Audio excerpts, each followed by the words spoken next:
Les éditions Sixtrid, avec l'aimable autorisation des éditions du Seuil, présentent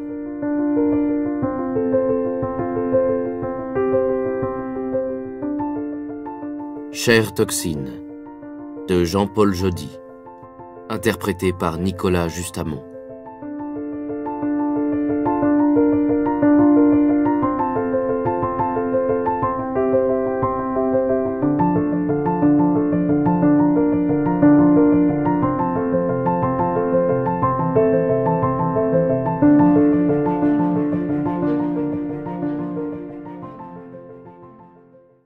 Mercredi soir. Ils étaient 13 chaperons rouges, hommes et femmes entre 22 et 50 ans, vêtus de capes écarlates disséminés dans l'île Saint-Louis.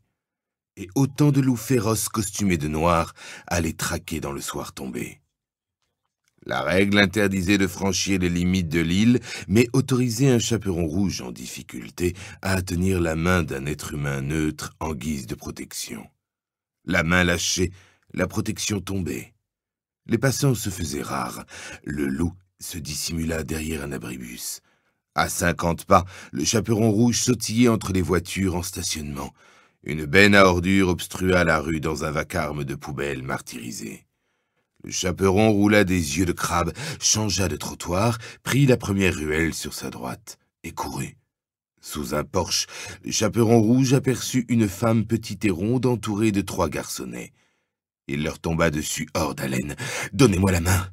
Les gamins ahuris regardèrent la poigne virile et poilue qui sortait de la cape et s'allongeait vers eux. « Donnez-moi la main !»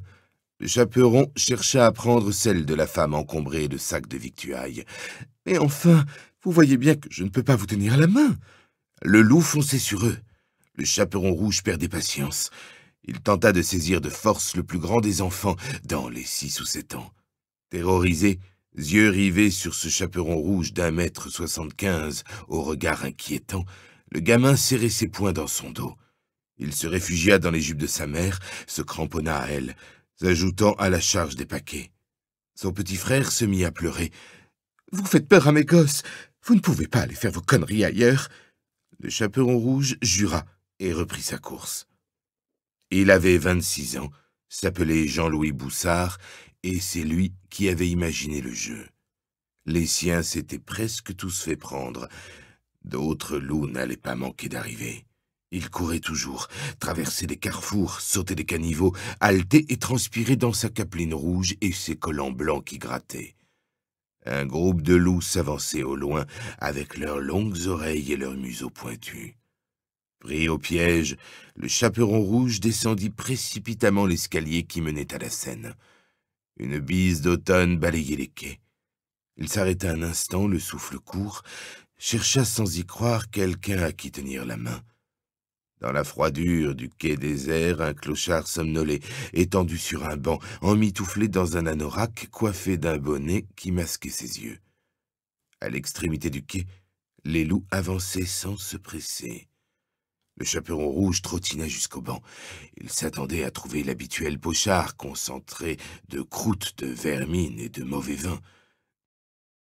Recroquevillé, bonnet sur le nez, les bras serrant son corps pour vaincre la fraîcheur, la forme allongée ne puait pas.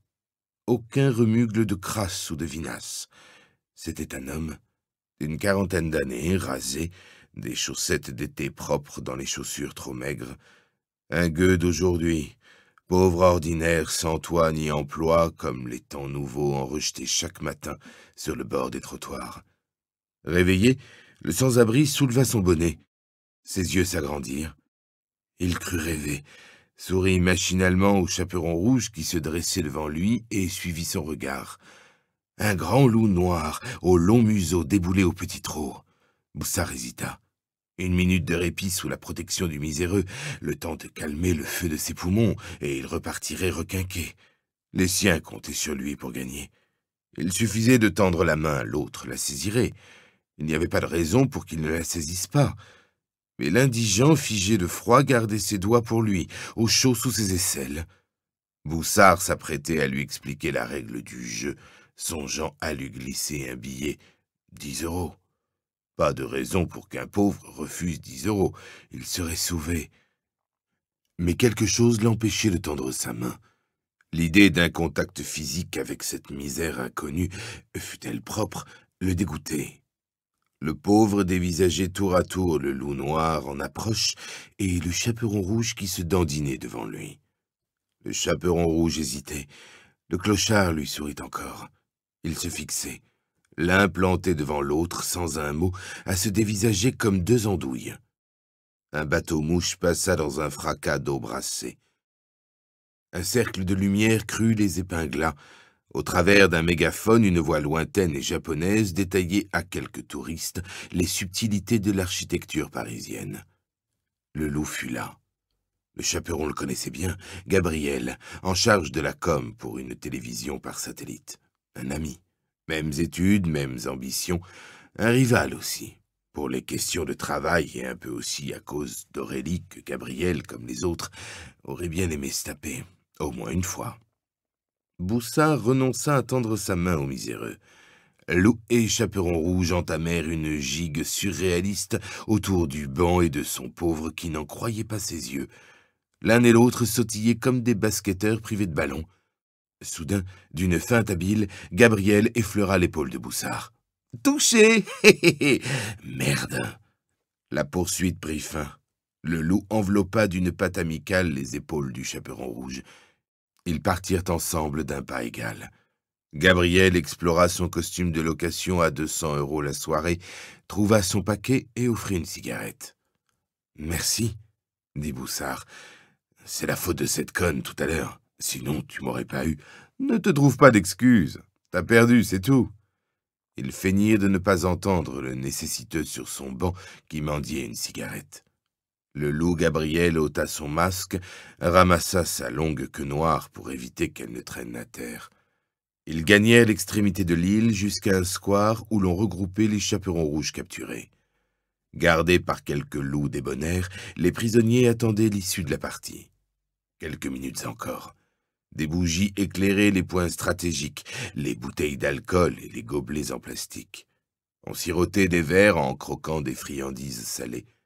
Un ghetto blaster diffusait à plein volume Broken Homes de Tricky. Certains dansaient, des joints tournaient, quelques rails de poudre chauffaient les cerveaux. Boussard refusa l'offrande. Sujet à des crises de panique, il évitait tout produit susceptible d'altérer sa conscience, ne prenait jamais ni coke ni joint et restait vigilant avec l'alcool. Les autres loups étaient répartis en quête de l'ultime chaperon rouge, encore en liberté. La